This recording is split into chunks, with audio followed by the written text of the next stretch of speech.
우리 이 시간에 다 같이 하나님의 말씀을 우리가 읽도록 하겠습니다. 우리 자리에서 일어나셔서 데살로니가 전서 4장 13절부터 18절 말씀을 같이 읽도록 하겠습니다. Today's scripture, 1 Thessalonians chapter 4, verse 13 through 18. 우리 다 같이 한 목소리로 오늘도 우리에게 말씀하시는 하나님의 말씀을 읽도록 하겠습니다. 형제들아, 자는 자들에 관하여는 너희가 알지 못함을 우리가 원하지 아니하노니 이는 소망 없는 다른 이와 같이 슬퍼하지 않게 하려 함이라. 우리가 예수께서 죽으셨다가 다시 살아나심을 믿을진대 이와 같이 예수 안에서 자는 자들도 하나님이 그와 함께 데리고 오시리라. 우리가 주의 말씀으로 너희에게 이것을 말하노니 주께서 강림하실 때까지 우리 살아남아 있는 자도 자는 자보다 결코 앞서지 못하리라. 주께서 호령과 천사장의 소리와 하나님의 나팔 소리로 친히 하늘로부터 강림하시리니 그리스도 안에서 죽은 자들이 먼저 일어나고 그 후에 우리 살아남은 자들도 그들과 함께 구름 속으로 끌어올려 공중에서 주를 영접하게 하시리니 그리하여 우리가 항상 주와 함께 있으리라. 아멘. 그러므로 같이 읽겠습니다. 그러므로 이러한 말로 서로 위로하라. 아멘. 자리에 앉아주시면 좋겠습니다. 지난 시간에 저희들은 형제 사랑에 대해서 우리가 말씀을 나누었습니다. 계속해서 사도 바울은 하나님을 기쁘시게 하는 하나님의 뜻에 대해서 우리에게 가르쳐 주는데, 첫 번째는 거룩함, 특별히 우리가 음란을 버리고 성적으로 우리가 하나님 앞에서 거룩한 삶을 사는 것이 하나님이 기뻐하시는 뜻이라는 것을 알게 되었고, 지난 시간에는 형제 사랑에 대해서 배웠는데, 놀랍게도 바울이 데살로니가에 있는 교인들에게 뭐라고 하냐면 형제 사랑에 대해서는 쓸 것이 없다. 왜냐하면 이미 하나님의 가르침을 받은 대로 실천을 하고 있기 때문이다 라는 말씀을 나누었습니다. 우리 반석교회도 이런 교회가 되기를 주님의 이름으로 축복합니다. 여러분들 지난 한 주 어떻게 지내셨습니까? 형제 사랑에 대한 마음의 부담을 가지고 우리가 조용히 자기 일을 하면서 하나님의 뜻을 이루어 가려고 노력하셨나요? 예, 그렇게 해야 됩니다. 우리가 말씀을 듣는 것 너무나도 소중하지만 또 말씀을 듣고 그 말씀을 우리 삶에 적용하며 나아가는 것이 우리가 믿음이 자라고 하나님을 기쁘시게 하는 일이다라는 것을 우리가 기억해야 될 줄로 믿습니다. 하나님은 그런 사람을 도우시고 축복하실 줄로 믿습니다. 오늘 본문 말씀은 죽은 자들에 대해서 어떻게 될 것인지 바울이 말씀하는 것을 기록하고 있습니다. 데살로니가 전서 4장을 보면 이전에 1장부터 3장까지와는 사뭇 분위기가 많이 다릅니다. 데살로니가 전서 4장 3절에서는 바울은 하나님의 뜻은 이것이니 라고 하면서 거룩함을 강조합니다. 그리고 9절에서는 형제 사랑에 관하여는 하고 말하면서 어떻게 우리가 형제를 사랑해야 되는지 가르쳐주고 있죠. 그리고 오늘 우리가 함께 읽었던 13절에서는 뭐라고 하냐면 자는 자들에 관하여는 이라고 말하면서 죽은 자들이 어떻게 될 것인지에 대해서 교훈하고 있습니다.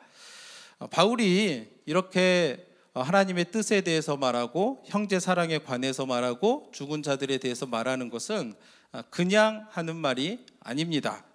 우리가 앞서서 말씀을 통해 배웠던 것처럼 바울이 디모데를 데살로니가에 있는 성도들을 문안하기 위해서 보냈습니다.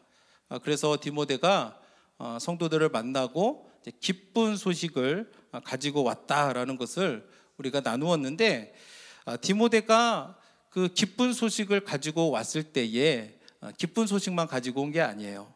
또 무엇을 가지고 왔냐면 데살로니가 교회 성도들이 가지고 있었던 궁금점들, 신앙에 있어서 여러 가지 질문들, 여러분들도 질문들이 있잖아요, 그죠?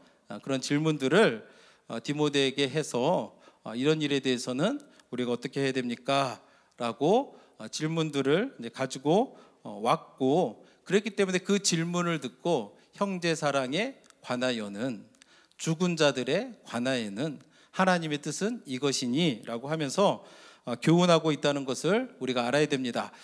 계속적으로 반복해서 말씀드렸다시피 데살로니가에 있는 교회 성도들은 원래는 우상을 섬기던 이방인들이었습니다. 그러다가 바울을 만나서 복음을 듣고 그리스도를 믿게 되었습니다.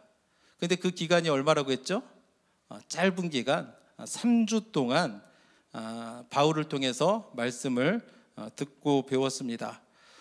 유대인들의 반대 때문에 바울은 3주만 그들과 함께 하다가 데살로니가를 이제 떠나게 되었는데, 그러니까 데살로니가 사람들은 원래는 우상을 섬기던 이방인들이었는데 예수 그리스도를 믿었습니다. 그리고 믿음을 지키며 살아가려고 노력하는데 얼마나 많은 궁금한 것들, 그리고 내가 나름대로 노력하고 있는데 우리가 내가 잘하고 있는 게 맞나? 라고 하는 그런 궁금증들이 많았을 것이라고 생각을 합니다. 그래서 디모데가 찾아왔을 때에 그들에게 하나님의 뜻이 무엇인지, 형제 사랑은 어떻게 해야 되는지, 그리고 죽은 자들은 앞으로 어떻게 되나요? 라고 하면서 물었을 것인데, 그래서 오늘은 본문 말씀을 통해서 주님께서 다시 오실 때 죽은 자들은 어떻게 될 것인가? 라고 물었던 그 질문에 대한 바울의 답을 통해서 오늘도 우리가 주님의 말씀에 귀 기울이는 복된 시간이 되기를 원합니다. 먼저 데살로니가 교인들은 죽은 자들에 대한 이제 걱정이 있었습니다. 바울이 데살로니가 전서를 기록할 당시 데살로니가 교회 성도들은 믿은 지 얼마 안 되는, 몇 개월 안 되는 사람들이었습니다. 이런 사람들을 요즘 말로 하면 뭐라고 부르죠? 우리가 새신자다라고 부릅니다. 대부분의 성도들이 새신자였습니다. 하지만 그들은 우상을 버리고 놀랍게도 모든 믿는 자들의 본이 되었다라고 성경은 말씀하고 있습니다. 그런데 데살로니가 교인들은 또 어떤 상황 가운데 있었냐면 극심한 박해 가운데 있었다라고 또 성경은 반복적으로 가르쳐주고 있습니다. 데살로니가전서 1장 6절에 보시면 너희가 많은 환난 가운데서 라고 기록하고 있고, 2장 14절에서는 너희도 동족에게서 동일한 고난을 받았느니라 라고 말씀합니다. 또 그 3장 3절에서도 보면 디모데를 보낸 이유가 환난 가운데서 너희 믿음을 굳게 세우기 위함이다 라고 말씀하고, 데살로니가 후서 1장 4절에서도 너희가 견디고 있는 모든 박해와 환난 중에서 라고 바울은 말하고 있습니다. 이처럼 반복적으로 너희가 지금 고난을 받고 있다라고 말하는 것은 그들이 처한 상황이 정말로 극심한 박해 가운데 있음을 우리에게 가르쳐주고 있는 것입니다. 이런 상황 속에서 바울은 그리스도의 재림을 가르치면서 데살로니가 교인들이 비록 박해와 고난 가운데 있을지라도 주님께서 다시 오실 것을 믿고 끝까지 복음을 전하는 일에 열심을 해라 라는 의미로 격려했는데, 그러다 보니까 자연스럽게 데살로니가 교회 성도들은 주님이 다시 오시면 언제 오실까? 어떻게 오실까? 그러면 주님이 오시면 우리는 어떻게 될까? 라고 하는 여러 가지 궁금증을 갖게 되었습니다. 그 중에서도 죽은 자들, 특히 그들의 형제 자매들이 어떻게 될지 염려했는데 바울은 걱정하지 말라는 거죠. 걱정하지 말고 소망을 가지고 서로 위로하고 격려하라는 것이 오늘의 말씀입니다. 일반적으로 사람들은 종말에 대한 관심이 굉장히 많습니다. 그렇죠? 그래서 시한부 종말론을 막 주장해가지고 사회적으로 무리를 일으키는 사건들도 굉장히 많이 있습니다. 예를 들면 한국에서 1992년에 다미선교회가 이장님이라고 하는 사람이 중심으로 1992년 10월 28일 밤 12시에 그리스도께서 다시 오실 것이며 그날이 인류 종말의 날이다라고 주장을 했습니다. 그래서 많은 사람들이 그 영향을 받았고 방송사들도 그것에 대해서 크게 보도를 했습니다. 아마 이 자리에 계신 분들도 그날에 있었던 일들을 아마 기억하실 것이라고 생각을 합니다. 여러분 기억나시나요? 1992년 10월 28일 주님이 다시 오실 것이다 라고 사람들이 모여서 막 그렇게 믿고 있었던 일들이 있었습니다. 그래가지고 실제로 10월 28일에는 대부분의 방송사들이 그들이 모여 있는 곳에 가가지고 주님 다시 오신다 하면서 뭐 10, 9, 8, 7 이렇게 하면서 카운트다운을 했는데 그것을 생중계로 방송하는 일들도 있었습니다. 저도 사실 그때 TV 앞에서 그거 보고 있었거든요. 그런데 무슨 일이 일어났습니까? 아무 일도 일어나지 않았습니다. 근데 많은 사람들이 미혹이 돼가지고 거기에 빠졌던 거예요. 그럼 한국 사람들만 유별나서 그러느냐? 근데 그렇지 않죠. 미국에서도 여러분들이 우리 주변에 많이 볼 수 있는 제7일 안식일 교회가 있습니다. 제7일 안식일 교회가 어떻게 시작이 됐냐면 1884년에 윌리엄 밀러라는 사람이 시한부 종말론을 주장하면서 시작이 됐습니다. 그러니까 다니엘서 8장 14절을 보다가 주님께서 1844년 10월 22일에 주님께서 다시 오실 것이다 라고 주장을 했습니다. 당시 많은 사람들이 밀러를 따랐는데 기록에 의하면 12만 명이나 되는 사람들이 밀러를 따랐다고 합니다. 당시 미국의 인구가 제가 인구 조사를 봤더니 1840년대에 1700만 명 정도 됩니다. 오늘은 3억이 넘지만 그때는 1700만 명 정도 되는데 그 중에서 12만 명이 밀러의 말을 듣고 따랐으니까 굉장히 많은 사람들이 그 영향을 받았다라는 것을 보게 됩니다. 그런데 1844년 10월 22일에 아무 일도 안 일어났죠. 그날에 무슨 일이 있었으면 우리는 이 자리에 모일 수가 없는데 아무 일도 일어나지 않았습니다. 그러다 보니까 많은 사람들이 실망하게 되고 혼란에 빠지게 됐는데 또 그 이후에 미세스 앨런 화이트라고 하는 여자가 또 신의 계시를 받았다라고 하면서 시한부 종말론을 재해석하고 그리고 안식일을 준수하고 예수의 재림을 강조하는 이제 오늘날의 새로운 교리를 만들어낸 것이 제7일 안식일 교회의 모습입니다. 이처럼 많은 사람들이 예수의 재림에 대해서 이야기를 하는데 그렇게 얘기하는 것은 뭐냐면 성경에 나와 있거든요. 주님께서 다시 오실 것이다. 사실은 성경이 예수의 재림을 강조하는 이유는 우리가 그날이 언제인지 그것을 알고 막 이렇게 요란을 떨고 그러라고 하는 것이 아니라 성도들이 주님이 다시 오실 것을 믿고 매일의 삶 속에서 말씀대로 순종하고 말씀대로 순종함으로 우리가 영적으로 더욱더 성장하고 또 복음을 전하는 그 일에 열심을 내라라는 동기를 부여하기 위해서 예수님의 재림을 강조하는데 오히려 이제 그 사람들이 이제 그거보다는 이제 종말론 자체에 관심을 막 갖게 되고 그렇게 되면은 예수님의 그 본뜻, 예수님이 다시 오신다는 그 본질을 잃어버리게 만드는 것이라고 생각을 합니다.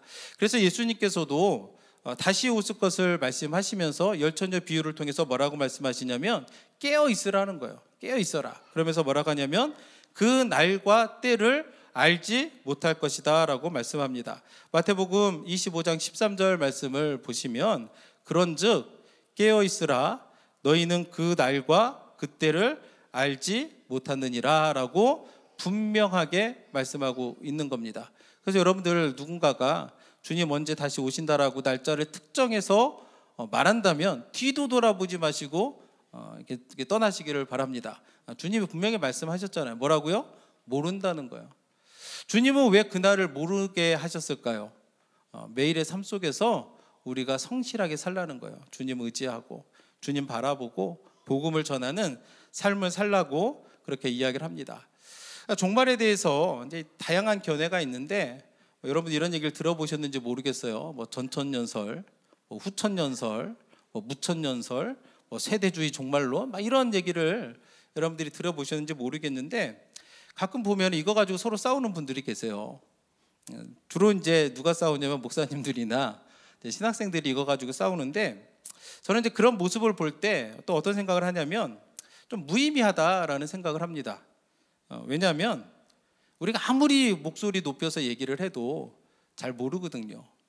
주님이 오셔야 정확히 알 수 있는 건데 막 그걸 가지고 자기들끼리 막 소리 막 높이면서 다투는 모습을 볼 때 왜 저럴까? 막 그런 생각이 들기도 합니다. 그래서 오늘 본문도 그리스도의 재림에 대해서 분명히 말씀하기는 하는데 그것을 자세하게 어떻게라기 묘사하기보다는 재림이 분명 있을 것, 이것에 강조점을 두고 데살로니가 교인들을 격려하고 있는 모습을 보게 됩니다. 그러면서 이제 바울이 데살로니가 교인들에게 격려하는데 무엇을 얘기하냐면 무지에 대한 경계를 합니다. 이제 무지라는 것은 뭐냐면 모르는 거죠. 모르면 안 된다. 그래서 13절 말씀을 같이 보시면 형제들아 자는 자들에 관하여는 너희가 알지 못함을 우리가 원하지 아니하노니 알지 못함을 우리가 원하지 아니하노니 이것은 뭐 문법적으로 이중부정이죠. 다른 말로 하면은 알기를 원한다. 이렇게 알지 못함을 원하지 아니하노니라는 것은 강조입니다. 너희가 진짜로 이것을 알고 있어야 된다라고 하는 의미로 이렇게 이야기를 하는 겁니다. 당시 데살로니가 교인들은 몇 가지 궁금증들이 있었습니다. 첫째는 뭐냐면 그들이 핍박 가운데 있었잖아요. 그러면 이 핍박이 왜 우리 가운데 있을까? 우리가 믿음으로 사는데 왜 이런 고난을 당할까라고 하는 이제 그런 물음에 어떤 생각을 했냐면 주님께서 재림하신 그때를 우리가 놓쳤구나. 그래서 휴거라고 그러죠. 주님 오시면 이렇게 들림을 받는 휴거라고 하는데 그거를 우리는 놓쳐서 지금 그 심판의 때를 우리가 살아가고 있는 게 아닌가, 이런 잘못된 생각을 가졌습니다. 그래서 자신들은 제외되고 이 세상에 남아서 하나님의 심판을 받으니 우리가 이처럼 큰 고난을 받는 것이 아닌가라고 하는 궁금증을 가졌습니다. 왜 이런 생각을 했을까요? 왜냐하면 거짓 교사들이 있었기 때문입니다.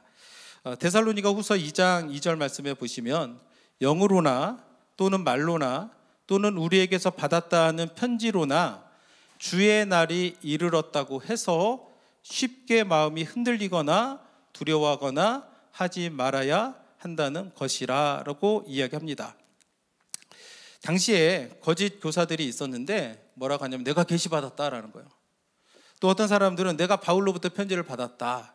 근데 그 내용이 뭐냐면 이미 주의 날이 이르렀다라고 거짓말하는 사람들이 있었다는 겁니다. 그러니까 새신자와 같았던 데살로니가 교인들이 그런가? 라고 하면서 그럼 내가 이렇게 고난을 당하는 게 나는 재림의 때를 놓친 거 아닌가? 라고 하면서 두려워하는 사람들이 있었다. 그렇기 때문에 이에 대해서 사도 바울은 2절에 있는 것처럼 흔들리거나 두려워하지 말라라고 그렇게 이제 권면하는 모습을 보게 됩니다. 두 번째 궁금증은 뭐냐면 우리는 살아서 주님의 재림을 막 기다리고 있는데 이미 죽은 형제 자매들은 어떻게 될까에 대한 이제 궁금증이 있었습니다. 그들은 주님이 재림하실 때 부활의 몸을 받게 될 것인가 라고 궁금해했습니다. 그들은 주님이 재림하실 때 이미 죽었기 때문에 그 휴거의 기회를 놓치는 것은 아닐까라는 궁금증을 했습니다. 또 그들은 죽은 것 자체가 그 하나님의 죄에 대한 심판 때문은 아닐까라는 등등의 여러 가지 걱정을 했습니다. 우리 생각으로는 뭐 우리만 잘하면 됐지 뭐 죽은 사람들까지 그렇게 신경을 쓰냐라고 생각할 수도 있지만 데살로니가 교회는 어떤 교회였습니까? 형제 사랑에 관해서는 쓸 것이 없을 정도로 형제 사랑이 넘치는 교회였다는 거예요. 그러다 보니까 데살로니가 교인들은 죽은 형제 자매들까지도 염려하고 이제 걱정하는 그 모습을 보여주고 있다라고 성경은 우리에게 가르쳐주고 있습니다. 또 마지막으로 어떤 사람들이 있냐면 주님이 곧 오실 것이다 라고 생각을 하다 보니까 일상생활에서 대충 사는 사람들이 보이는 거예요. 열심히 살지 않는 거예요. 어떤 마음이 있냐면 주님 다시 오실 텐데 내가 열심히 공부해서 뭐하냐, 곧 주님 오실 텐데 내가 열심히 일하면 뭐하냐, 이렇게 생각하는 사람들이 많았습니다. 앞서도 제가 1992년에 다미 선교회가 한국에서 종말론을 이야기하면서 큰 영향을 미칠 때 어떤 사람들이 있었냐면 많은 사람들이 다니던 직장을 그만뒀습니다. 왜 그만뒀을까요? 주님 오실 텐데 내가 직장 더 다녀 뭐하냐, 그만둔 거예요. 또 어떤 사람들이 있었냐면 학생들이 학교를 안 가는 거예요. 왜 그렇게 생각하냐면 주님 다시 오실 텐데 내가 좀 가서 좀 더 배워봐야 뭐하냐, 이런 마음을 가지고 안 갑니다. 그러다 보니까 집도 팔고 하면서 그렇게 어리석은 모습을 보이는데, 근데 기대와 달리 아무 일도 일어나지 않았을 때에 또 사람들이 허탈감을 감추지 못해서 또 어떤 사람들은 또 자살 소동을 일으키는 사람들도 많이 있었습니다. 이처럼 주님이 곧 다시 오신다 생각하고 일을 안 하는 거예요. 거기에 대해서 사도 바울은 그들에 대해서 이제 교훈을 하고 있는 겁니다. 그래가지고 13절에 자는 자들에 관하여는 이라고 하면서 그들의 질문들, 그들이 궁금했던 것에 대해서 시작을 하는데, 주목할 점은 뭐냐면 죽은 자들이라고 말하지 않고 자는 자들이라고 말하는 것을 우리가 주목해 보아야 됩니다. 바울이 뭐라고 해요? 죽은 자들이라고 안 하고 자는 자들이다. 왜 그랬을까요? 왜냐하면 믿는 자들에게 죽음은 끝이 아니다라는 것을 우리에게 가르쳐 주는 것입니다. 데살로니가 교인들이 이렇게 슬픔 가운데 있었으면 더 이상 믿는 사람들에게는 죽음이 끝이 아니라는 거예요. 여러분들 믿으십니까? 죽음이 끝이 아니에요. 우리에게는 예수 그리스도의 부활을 통해서 우리도 부활하게 될 부활의 소망이 있음을 여러분들이 믿으시기를 바랍니다. 그럼에도 불구하고 이 죽음이라는 그 주제는 우리에게 반가운 주제는 아닙니다. 그렇죠? 다 피하고 싶고 멀리하고 싶고 생각하고 싶지 않은 주제이지만 또 한편으로 피할 수 없는 것이 또 죽음이라고 하는 것입니다. 제가 한국에 있을 때 제약회사를 다니시는 분들이 있었습니다. 제가 그분에게 이제 그 제약회사도 성수기와 비수기가 있냐라고 물었습니다. 왜냐하면 사업하시는 분들은 그런 게 있더라고요. 그래서 예를 들어서 뷰티 서플라이 하시는 분들은 제가 듣기로는 텍스 리턴이 시작되면서 마더스데이 때까지가 굉장히 바쁜 시즌이라고 합니다. 맞나요? 다들 그렇게 말씀하시더라고요. 반면에 옷수선 하시는 분들은 학교에서 플럼이 있을 때가 막 바쁜 시기라는 거예요. 그때가 사업이 잘 되고 아주 바쁜 시기라고 하는데, 그래서 제가 약을 파는 사람들도 그런 그 비수기와 성수기가 있냐라고 물었는데 뭐라고 하냐면 그런 게 없다고 합니다. 왜 없을까요? 약을 안 먹으면 죽으니까 사람들이 돈이 없어도 일단은 약부터 산다는 거예요. 그렇기 때문에 약에는 비수기와 성수기가 없다라고 말할 정도로 죽음이라고 하는 것은 우리들의 삶에 굉장히 피하고 싶은 그런 것이다라는 것을 이야기합니다. 그래서 이제 자는 자들이라고 말했다라는 것은 뭐냐면 그게 끝이 아니다. 믿는 자들에게는 육체적인 죽음만 잠깐 있을 뿐이지 끝이 아니다. 그래서 요한복음 11장 11절 말씀해 보시면 예수님도 나사로에게 뭐라고 합니까? 우리 친구 나사로가 잠들었도다 라고 합니다. 나사로는 죽었는데 예수님이 뭐라고 그래요? 잠들었도다 라고 그렇게 얘기하는 거죠. 잠들다, 육체적으로는 죽음을 의미하지만 우리 영은 그리스도와 함께 있다라는 것은 성경이 계속적으로 우리에게 가르쳐주고 있는 내용입니다. 그래서 빌립보서 1장 23절에서도 내가 그 둘 사이에 끼었으니 차라리 세상을 떠나서 그리스도와 함께 있는 것이 훨씬 더 좋은 일이라 라고 바울이 고백을 합니다. 여기서 둘 사이에 끼었다라는 말은 뭐냐면, 지금 바울이 감옥에 갇혀 있거든요. 근데 그가 생과 사의 갈림길에 있다는 거예요. 굉장히 위험한 상황이죠. 감옥에 갇혀서 순교를 당할 수도 있고 아닐 수도 있는 그런 상황 가운데 생각을 해보니까 차라리 죽어서 내 영이 그리스도와 함께 있는 것도 나쁘지는 않겠구나 라고 하는 그런 표현을 빌립보서 1장 23절에서는 이야기하고 있습니다. 바울은 분명히 비록 죽을지라도 내 영은 살아서 그리스도와 함께 있을 것이다 라고 하는 것을 성경은 우리에게 가르쳐 줍니다. 그렇기 때문에 우리 모든 그리스도인들은 죽음에 대해서 진리를 바로 알고 있어야 됩니다.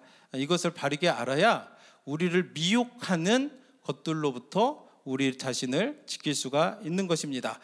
그 다미 선교회의 유혹에 빠졌던 사람들이 이 사실을 분명히 알고 있었으면 이렇게 안 빠졌겠죠. 그렇기 때문에 우리는 바르게 알아야 되고, 바르게 알면 우리는 그런 슬픔 가운데서도 소망을 갖고 있는다라는 것을 우리가 믿으시기를 원합니다. 우리 그리스도인들은 소망이 있습니다. 믿으십니까? 베드로전서 1장 3절에서도 베드로가 뭐라고 하냐면, 우리를 거듭나게 하사 산 소망이 있게 하셨다라고 그렇게 말씀하십니다. 산 소망을 가졌다. 우리는 비록 죽음을 당할지라도 산 소망을 가진 사람이심을 여러분들 믿으시길 바랍니다. 근데 산 소망을 가졌다고 해가지고 우리가 또 죽음 앞에 슬퍼하지 않는 그런 거는 아니에요. 여러분들 장례식장에 갔는데 나는 그리스도인이 나는 슬퍼하지 않겠다라고 또 그렇게 하시면 안 되는 거예요. 슬퍼할 때는 슬퍼해야 됩니다. 예수님도 나사로가 죽었을 때 어떻게 하셨는지 아세요? 잠들었다라는 표현도 하셨지만 요한복음 11장 33절에서 35절에 보시면 11절에 심령의 비통이 여기시고 이제 불쌍히 여기셨다라고 말합니다. 그리고 35절에 예수께서 눈물을 흘리시더라. 예수님은 나사로를 살릴 계획을 가지고 계셨잖아요. 그죠? 그런데도 불구하고 나사로가 죽었다는 소식을 들었을 때 어떻게 했습니까? 눈물을 흘리셨다는 거예요. 같이 슬퍼하셨다는 겁니다. 그래서 우리가 슬퍼는 하되 소망을 가지라라는 것이 성경이 우리에게 주는 교훈입니다. 바울도 로마서 12장 15절에서 뭐라고 하냐면, 우는 자들과 함께 울어주라 라고 그렇게 이야기를 합니다. 그래서 슬픈 일이지만 그러나 우리가 잊지 말아야 될 것은 우리에게는 부활의 소망이 있다라는 사실을 가지고 여러분들의 부활의 확신과 소망을 갖고 살아가기를 주님의 이름으로 축복합니다. 계속해서 이제 사도 바울은 그렇게 얘기하면서 데살로니가 교인들이 가장 궁금했었던 거, 재림 때에 무슨 일이 일어나는가에 대해서 말하는데 15절 말씀에 보시면 이렇게 얘기합니다. 우리가 주의 말씀으로 너희에게 이것을 말하노니. 자, 뭐라고 말해요? 주의 말씀으로 너에게 말한다는 거예요. 내 생각에는, 내 의견은 이게 아니에요. 자신의 개인적인 생각과 의견이 아니라 주님이 주신 말씀으로 가르치고 권한다라는 것을 분명히 하고 있습니다. 그럼 주님이 어떤 말씀을 주셨는가 보시면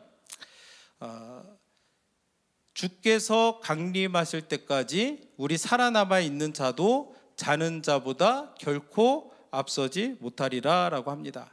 그들이 가지고 있었던 이미 죽은 형제 자매들은 어떻게 되느냐, 주님 다시 오실 때 못 만나는 거 아니냐 라고 하는 염려가 있었는데 뭐라고 하냐면, 살아남아 있는 그 죽은 자들도 주님의 재림을 맞이할 것이며, 특히 뭐라고 하냐면 살아남아 있는 자보다 먼저 만나게 될 것이다.